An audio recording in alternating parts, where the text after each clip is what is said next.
Olá pessoal, sejam bem-vindas aqui ao nosso canal. Este canal que é voltado para você que se preocupa com a sua saúde, com a saúde da sua família, tem muitas dúvidas, muitas perguntas a respeito da alimentação, da saúde, da qualidade de vida. Para vocês, para algumas que não me conhecem, eu me chamo Ana Paula Carrion, eu sou nutricionista funcional e abri justamente esse canal para que nós tenhamos uma maior possibilidade de comunicação, para trocarmos informações. Aqui também eu respondo às dúvidas que vocês me mandam.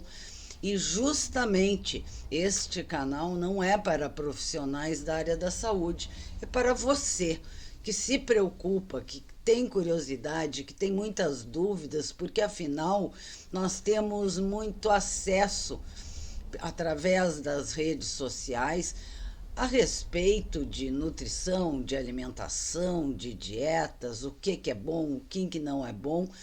E nem sempre as fontes são fidedignas, são confiáveis e são capacitadas. Então, eu resolvi já há algum tempo abrir este canal de comunicação, para que nós possamos falar a respeito e com propriedade, que merece, que é a nossa saúde, que é a ciência da nutrição. Bom, o que eu trouxe para hoje, no vídeo de hoje, respondendo a inúmeras perguntas que me foram enviadas a semana passada sobre o pâncreas, a saúde pancreática, a pancreatite aguda, pancreatite crônica, várias perguntinhas: quais são os alimentos recomendados, quais são os alimentos a serem evitados, falaremos também sobre os sinais, os sintomas, os alimentos, obviamente, porque é a minha área, que é a nutrição. E ao final do vídeo eu fiz uma coletânea das perguntas que vocês me mandaram, muito interessantes, eu achei, dúvidas comuns a pacientes em consultório, inclusive, e eu vou respondê-las uma a uma. Mas o assunto em si hoje é a pancreatite, é a nossa saúde pancreática, ok? Pessoal, antes de darmos início propriamente dito ao nosso vídeo, eu convido vocês a se inscreverem aqui no canal.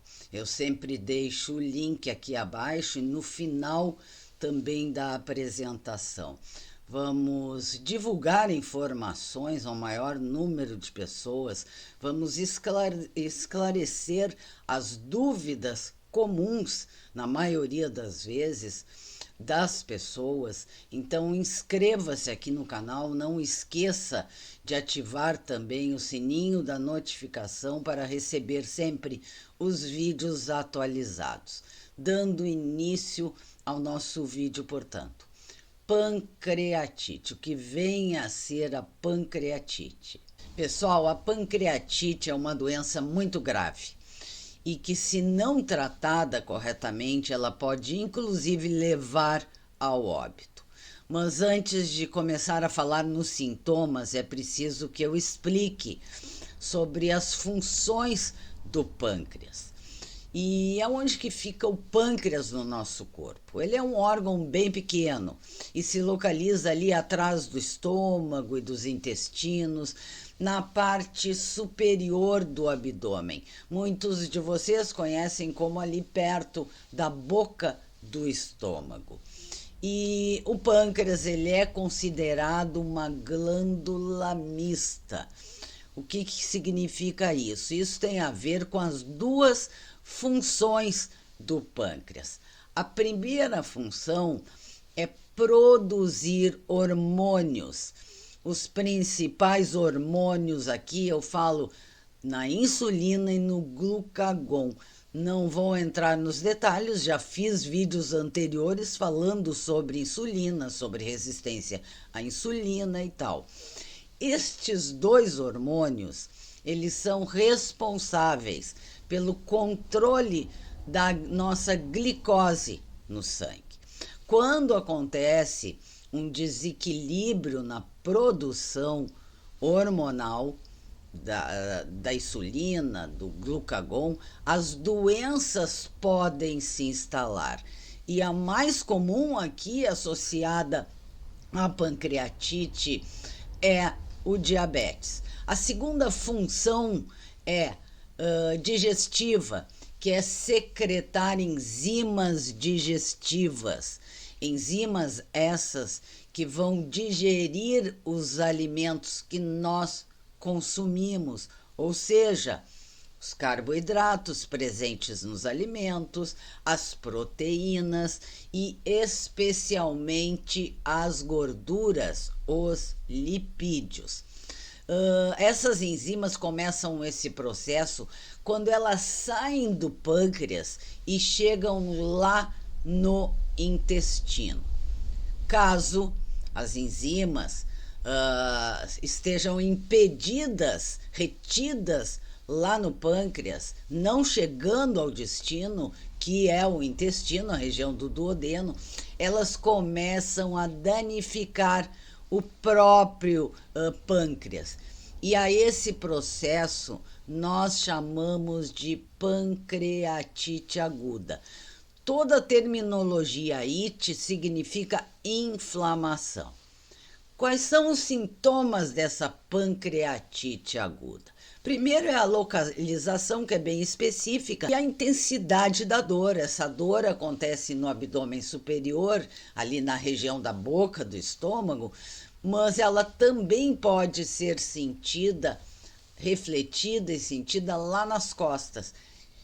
É uma dor muito forte e que não melhora com analgésicos.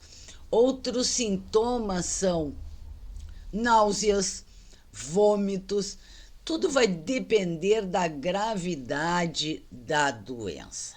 Bom, uma janela aqui, uma observação.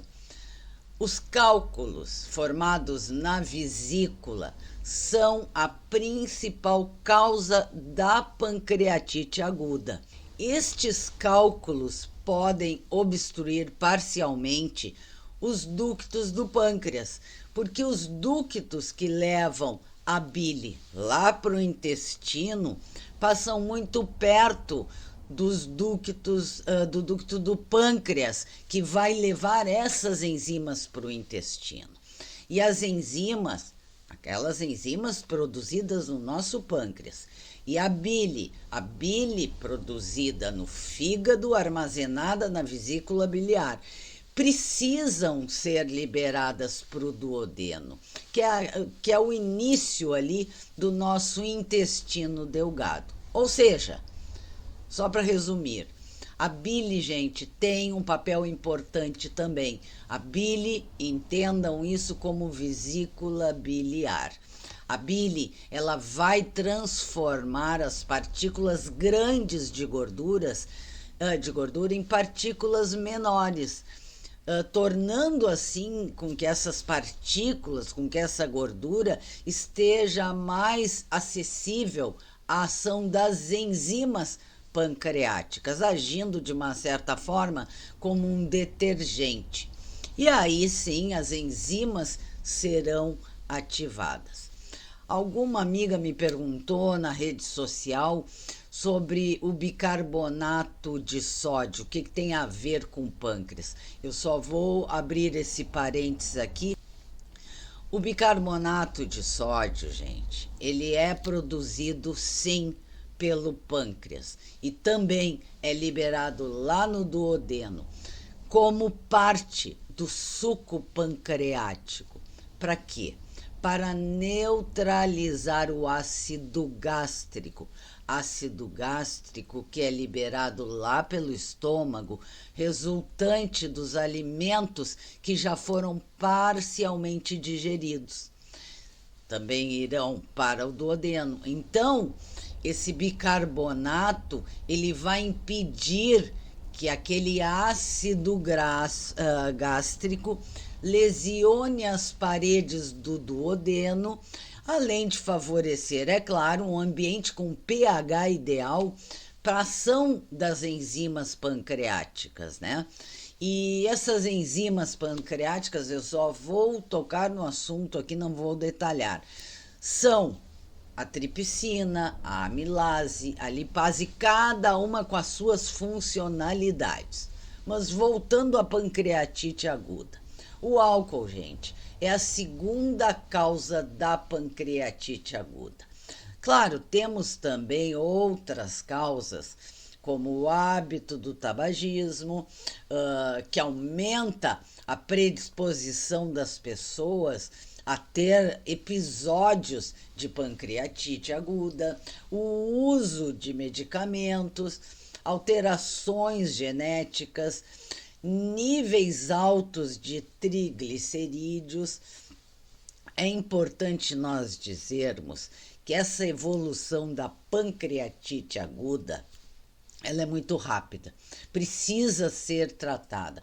É um evento isolado que acontece, às vezes precisa de alguma emergência hospitalar e tal, mas deve ser tratada para não se transformar na pancreatite crônica. Aí a conversa é mais séria ainda. Entenderam? A pancreatite aguda, gente, é um episódio bem súbito, acontece de uma hora para outra. Já a pancreatite crônica é uma inflamação já no pâncreas que persiste por um longo tempo, vem acontecendo e causando danos permanentes a esse pâncreas e levando a uma incapacidade progressiva das suas funções, como as funções digestivas e as funções metabólicas. A pancreatite crônica, ela resulta, gente, em um processo de lesão contínua, que pode levar a dores também, dores persistentes, e inclusive complicações como diabetes e desnutrição. Nessa pancreatite crônica, há uma insuficiência pancreática exócrina. O que é isso? Que atinge a produção das enzimas. As enzimas são insuficientemente produzidas na quantidade necessária. Lembra que eu falei lá no início que a principal causa da pancreatite aguda são os cálculos biliares e o consumo do álcool? Pois a principal causa da pancreatite crônica é também o abuso de bebidas alcoólicas, mas também depende da predisposição genética, também depende do tabagismo, de doenças autoimunes, e os sintomas delas, os sintomas dependem da gravidade da lesão que já se encontra esse pâncreas. Mas eu posso destacar aqui uma dor na barriga, um desconforto abdominal, também na parte superior do abdômen, ali uma dor na boca do estômago. Um outro sintoma é a diarreia, fezes com gordura, com um odor fétido, que é o prejuízo que já está acontecendo na digestão, na má digestão, melhor dizendo, dessas gorduras. O emagrecimento é um outro sintoma, porque a pessoa não conseguindo digerir bem as gorduras, nem as proteínas, ela não consegue aproveitar os nutrientes dos alimentos, por mais que ela consuma normalmente, né? E lembrando que se esse quadro se tornar ainda muito avançado, esse indivíduo, esta pessoa, pode inclusive ficar desnutrido. E o último sintoma, diabetes, porque a pancreatite crônica, pessoal, vai afetando a função digestiva do pâncreas, mas também a parte hormonal. E essa parte hormonal é a que se refere à insuficiência na produção da insulina, o que faz com que a maioria das pessoas se tornem diabéticas. Pensem comigo. Falei nos sintomas, agora agregue mais os sintomas do diabetes para aquele paciente com pancreatite crônica. E o tratamento, gente, basicamente, em primeiro lugar, tratar a dor, e aí a função é do médico, né? Ele pode usar anti-inflamatórios, analgésicos, enfim. Segundo, melhorar a digestão. Nós devemos repor enzimas pancreáticas, e que a pessoa vai usar sempre após as refeições, especialmente numa situação especial, se for uma refeição que tenha mais gordura ou mais proteína. As vitaminas também poderão ser repostas e os minerais também. E o importante, né, pessoal? Controlar o diabetes. Refeição com baixo carboidrato, com pouco açúcar, bem calculada, evitando alimentos que sobrecarreguem o pâncreas. Aí entra o profissional nutricionista. A importância de uma dieta bem organizada, bem calculada, porque nós temos, além da pancreatite crônica, nós geralmente se tem um quadro de diabetes e de resistência à insulina, um quadro inflamatório que já estão todos instalados. Então, o nutricionista vai fazer o plano alimentar. E com relação aos alimentos, com relação à nutrição, quais são os alimentos, vamos chamar assim, inimigos do nosso pâncreas? Quais nós devemos restringir, quais que nós devemos realmente abolir do nosso dia a dia? Nós temos que imediatamente suspender bebidas alcoólicas e cigarro. O excesso de carnes vermelhas, especialmente carnes vermelhas ricas em gorduras saturadas. Por quê? Se você já tem uma resistência à insulina, isso vai potencializar ainda mais. Pode até mesmo favorecer o aparecimento do diabetes.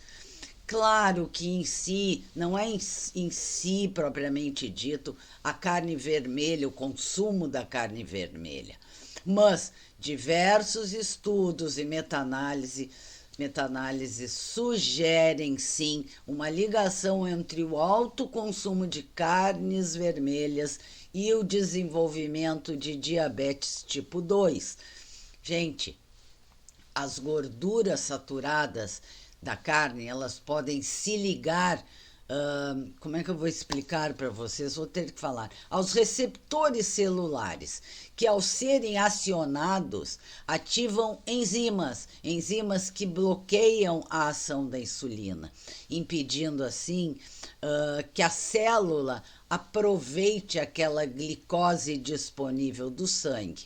Bem, comer carne 2 vezes por semana não vejo problema, né? Desde que a carne não seja o carro-chefe da alimentação.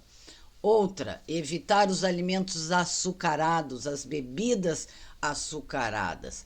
Aliás, o açúcar refinado aqui é o pior veneno, né? Então, vocês têm que diminuir ao máximo, né, o que puderem, porque nós sabemos que esse açúcar se transforma em glicose, que pode levar ao diabetes tipo 2, que aumenta o pico de insulina.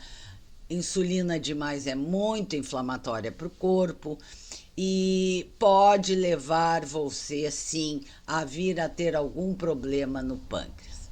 Outro alimento ser evitados: alimentos com gorduras ruins. Vamos ver. Frituras, gorduras saturadas, gordura trans, porque elas são muito inflamatórias para o corpo e que pode, inclusive, fazer com que haja um acúmulo de gordura lá nos ductos biliares. Outro alimento: os pães, as massas brancas, porque se transformam em açúcar no corpo e entram rapidamente daí na nossa corrente sanguínea como glicose. Os laticínios integrais, em excesso, eles podem eles têm já muita gordura saturada, então o excesso não é bom, aumenta também a inflamação. Cuidar os refrigerantes, os sucos de fruta, tanto sucos de frutas de caixinhas, integral ou até mesmo natural. Falamos em carne, temos que falar nas carnes processadas, as defumadas, as curadas, que tem grande quantidade de nitrito, de nitrato, de corante, de conservante, de amidos, é feita com carnes gordas. Aí nós temos o bacon, a linguiça, o salame, a mortadela, a salsicha, vários, porque força o pâncreas a produzir enzimas. Outro excesso que deve ser evitado, café, cafeína. Por quê? Porque dificulta a saída das enzimas do pâncreas lá para o duodeno. Glúten, gente, glúten sempre prejudicial. Especialmente aqui para pessoas que têm doença celíaca ou alguma sensibilidade. Pessoal, eu acho que consegui deixar claro para vocês. Não me aprofundei nas enzimas, na lipase, na milase, enfim. Não é a minha intenção aqui, porque o nosso canal é para você que é leiga, né? Mas você tem que entender que o nosso pâncreas, ele está muito vinculado, como todos os órgãos, na verdade, mas muito vinculado ao nosso intestino, ao nosso estômago, à nossa vesícula biliar. Então, assim, pessoal, nós somos um conjunto, né, de órgãos. Nós somos um organismo, um órgão influencia no outro. Dá para ter saúde sem ter algum órgão saudável com funcionamento pleno? Não, pessoal, não dá, não é saúde isso, né? Bom, agora eu reservei esse tempinho final para responder algumas das perguntas de vocês. Então vamos lá. Primeira pergunta: se o pâncreas secreta o bicarbonato de sódio? Já expliquei aqui no vídeo, sim. E para que ele serve? Outra, segunda: sem vesícula biliar, a alimentação tem que ser especial para o resto da minha vida? Não, pessoal, a alimentação não precisa ser totalmente especial para o resto da vida. Depois de remover a vesícula biliar, que se chama colecistectomia. Mas exige, óbvio, alguns ajustes temporários, uma dieta balanceada, com menos gordura, porque o corpo precisa de um tempo para se adaptar à ausência daquela vesícula que armazenava a bile, que era usada também na digestão das gorduras, porque o fígado ele vai continuar produzindo bile. Só que agora essa bile vai fluir diretamente para o intestino, sem ficar armazenada, sem aquele reservatório que era a vesícula biliar. Vamos lá. Sem vesícula biliar, qual é o órgão que vai armazenar a bile? Gente, não existe um órgão que armazena a bile nesse caso. Em vez disso, o corpo ele se adapta, vai fluir, como eu falei, a bile diretamente do fígado para o duodeno. Já me disseram que gordura saturada é essencial. É verdade? Gente, é verdade, o nosso corpo precisa de gordura saturada para a função de produção de hormônios. Essas gorduras também participam na formação das membranas das células. Ajuda também na absorção das vitaminas lipossolúveis, que são a vitamina A, a vitamina D, a vitamina E, a vitamina K. Mas o consumo deve ser sempre moderado. O importante é a gente focar sempre numa dieta balanceada, rica em gorduras insaturadas, em gorduras saudáveis. Outra pergunta aqui de vocês. As gorduras insaturadas devem ser a prioridade? Claro, né, gente? Deve ser a prioridade na dieta. As gorduras a serem sempre priorizadas são as insaturadas, ao invés das saturadas, ao invés das gorduras trans, que podem e devem fazer essa substituição, porque elas promovem a nossa saúde cardiovascular.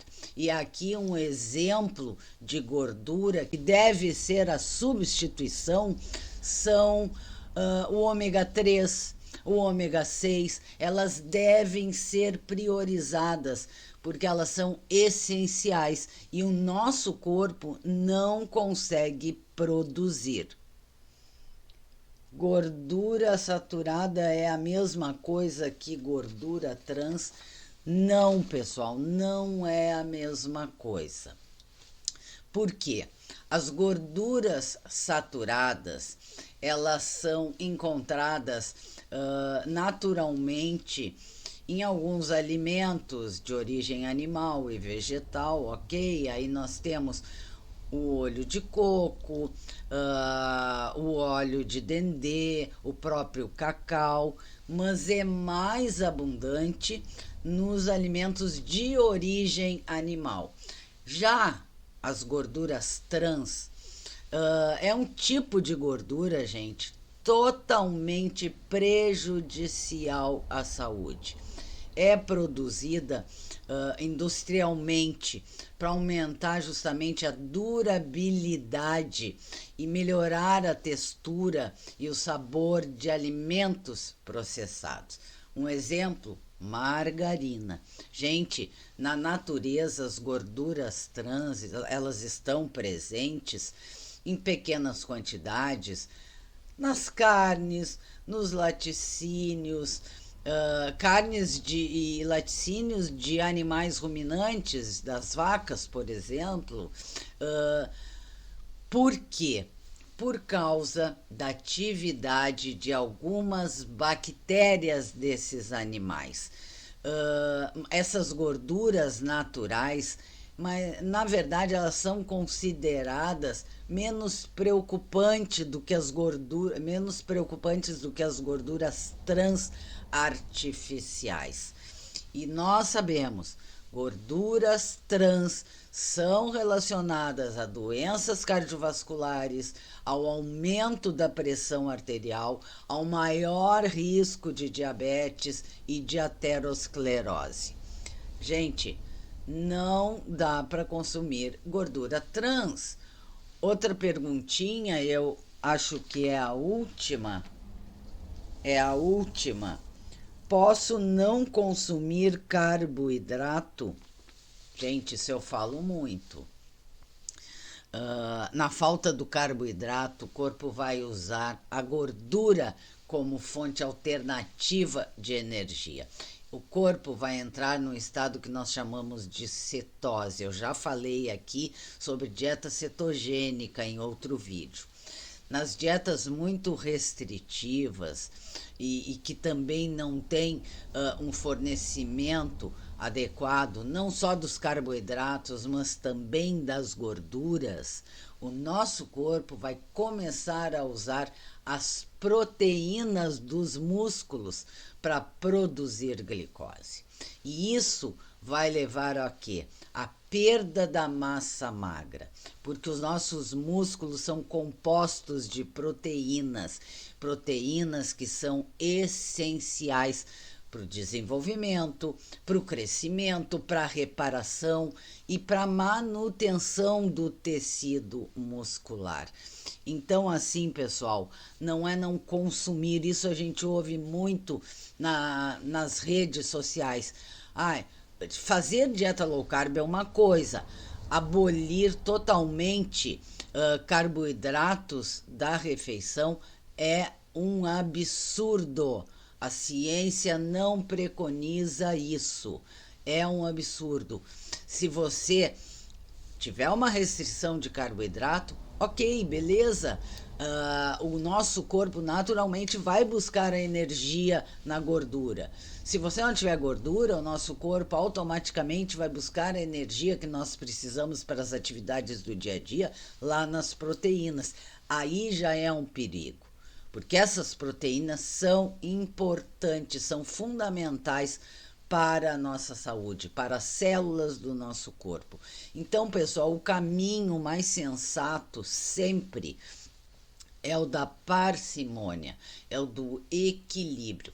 Claro, produtos alimentícios extremamente comprovados que são maléficos à nossa saúde geral, eles devem ser evitados a todo o custo, né? Mas demonizar alimentos, não, isso é um completo absurdo. Pois bem, o nosso assunto aqui, eu respondi essas perguntas hoje, porque o nosso assunto aqui é relacionado, porque o assunto hoje foi pancreatite, né? Foi o pâncreas, mas eu espero que vocês tenham entendido, né? A relação da saúde do nosso pâncreas com a diabetes, com a resistência à insulina, com a questão da imunidade, com a questão da desnutrição, com a questão do prejuízo que se tem na absorção também de minerais, de vitaminas, enfim. A saúde do nosso pâncreas é mais um ponto a nos preocuparmos, a estarmos atentos. Qualquer sinais que vocês tenham, uma dor na boca do estômago, uma dor nas costas, se as suas fezes estão gordurosas e tal, mais claras, procure um médico para isso. E a partir do diagnóstico médico, o nutricionista vai montar todo um plano alimentar que só vai favorecer você. Nós temos que buscar recuperar esse pâncreas doente, ok?